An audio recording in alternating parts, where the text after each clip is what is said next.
biodegradable and non-biodegradable materials.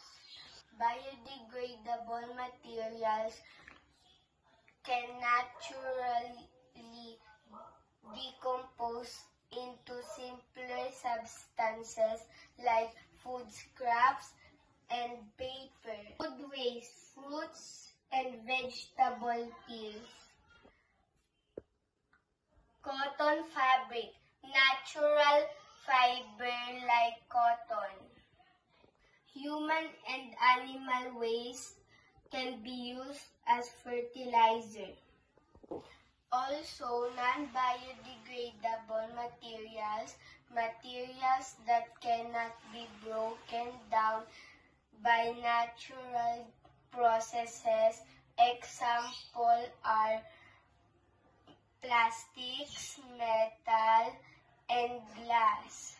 Plastics highly resistant to decomposition. Metal takes a very long time to decompose. Glass is extremely durable and does not biodegrade. Little bit of reminder, remember that always separate biodegradable and non-biodegradable